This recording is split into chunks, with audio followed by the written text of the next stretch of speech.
Bonjour à tous. Alors aujourd'hui on va s'occuper de la parité et de la périodicité des fonctions et aussi des composés de fonctions. Euh, Dans un premier temps, on va définir qu'est-ce que c'est la parité d'une fonction. C'est une fonction qui est symétrique par rapport à l'axe des ordonnées. Donc on a un exemple juste là.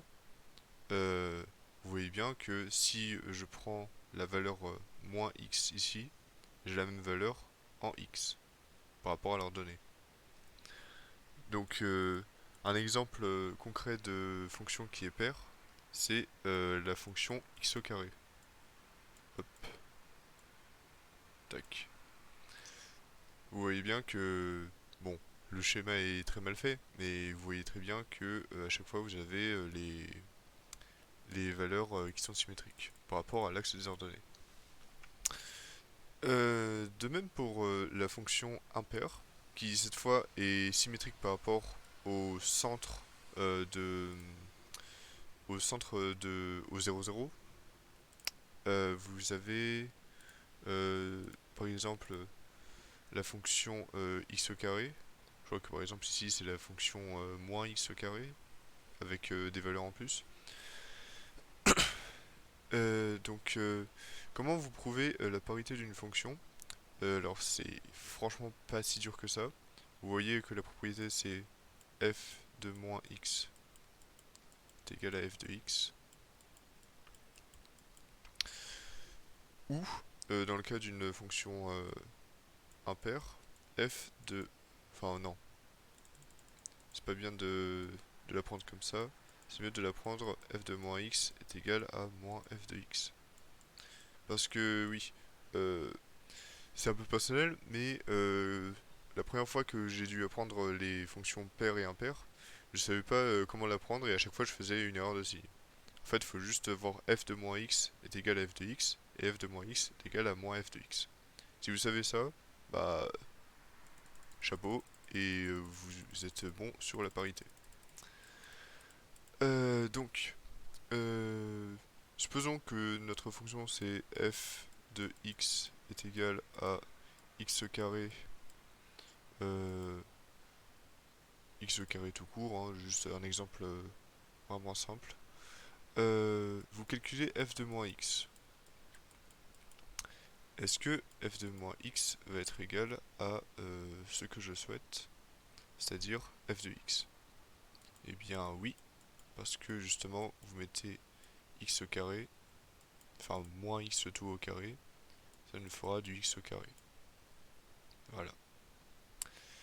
Il suffit de démontrer ça pour montrer que f de moins x est égal à f de x. Et prouver ainsi la parité, enfin, oui, le fait que la fonction soit paire. Maintenant, on fait un exemple avec une fonction impaire. Euh, Déjà, je vais définir la fonction g de x pour éviter de m'emmêler les pinceaux. G de x est égal à x au cube. Donc cette fonction x au cube, vous faites g de moins x pour vérifier qu'elle est impaire. Vous avez donc euh, moins x le tout au cube. Et bien moins x le tout au cube, c'est comme si vous avez moins 1 fois x le tout au cube. Moins 1 à la puissance impaire, ça me fera moins 1. Donc vous avez toujours moins x au cube. Et donc ça, c'est égal à moins f de x. Parce que notre... Enfin non, moins g de x, justement. Tac. Parce que si on regarde ici, le seul truc qui a changé, c'est un signe moins devant. Maintenant, passons aux fonctions périodiques. Donc, une fonction périodique, alors, corrigez-moi dans les commentaires si je me trompe, mais après un an de prépa, je pense que les seules fonctions qui sont périodiques sont les fonctions trigonométriques. Donc, si jamais vous voyez une fonction avec du cosinus, peu importe ce que vous avez dedans, vous pouvez avoir cosinus de x sur 3 ou je ne sais quoi. Généralement, ça sera une fonction une fonction de pi périodique ou peu importe, vous savez de quoi je parle. Donc vous avez un exemple avec le cosinus du coup. Cosinus de x, est-ce que c'est périodique? Eh bien, vous devez trouver un truc qui vérifie ça. Cosinus de x plus t. Voilà. Avec t la période. Donc on sait très bien que les, la fonction cosinus est 2pi périodique. Donc ça veut dire à chaque 2pi, je reviens à la même valeur. Et à chaque 2pi, j'ai le même motif. Parce que oui, c'est ça aussi la périodicité. Vous avez un motif ici, tac, et vous avez un autre motif qui est là. Hop. Vous voyez que la courbe fait toujours la même chose. Et justement grâce à la période.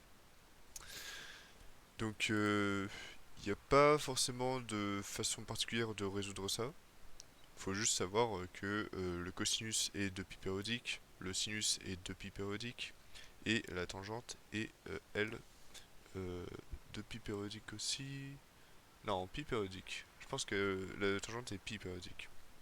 Je vérifierai ça et je mettrai en commentaire si j'ai tort. Mais la tangente est pi périodique. Et si jamais vous avez, je sais pas moi, du x sur 3, merde, le 3 il est un peu moche.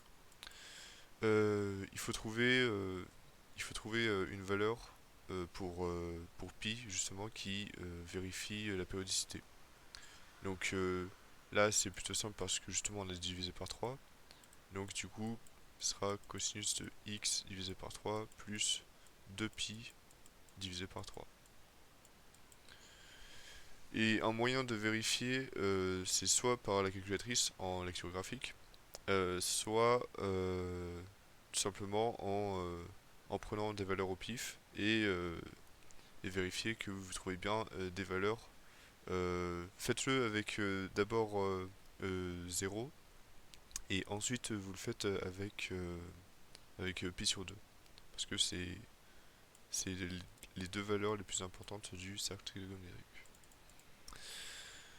Bien, maintenant on va stacker à la fonction u rond v. Alors u rond v c'est quoi? U rond v de x c'est une fonction composée. C'est une fonction composée de deux fonctions. Et du coup on peut écrire u de v de x. Si j'écris ça, c'est justement pour faire l'analogie avec u de x. Supposons que vous avez deux fonctions. Vous avez f de x est égal à 2x. Et vous avez une autre fonction cette fois qui serait la fonction tangente. Hop. Tangente de x. Supposons qu'on veuille faire la composée de f rond g de x. Tac. Ça veut dire que vous prenez la fonction x, enfin la fonction de x, et à la place du x, enfin à la place de tous les x qui se trouvent dans l'équation, vous mettez la fonction tangente de x. Donc dans ce cas-là, c'est 2 tangente de x. Voilà. Maintenant, inversement, g rond f de x. Si vous avez compris, alors on a g de f de x. Et donc, on a tangente. Et à la place du x, je vais mettre 2x. Donc, tangente de 2x. Voilà pour les fonctions composées. Je pense que je finirai un petit peu de détailler pourquoi c'est utile les fonctions composées et pourquoi on montre la... Enfin, pourquoi on, on apprend la notion en terminale.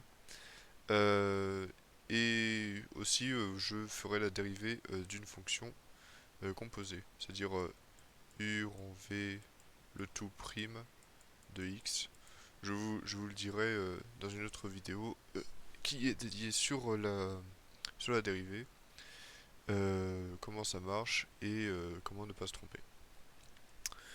La vidéo touche à sa fin, encore une fois, faites-moi vos retours et si jamais j'ai pas été clair, posez des questions en commentaire, l'espace est ouvert pour ça.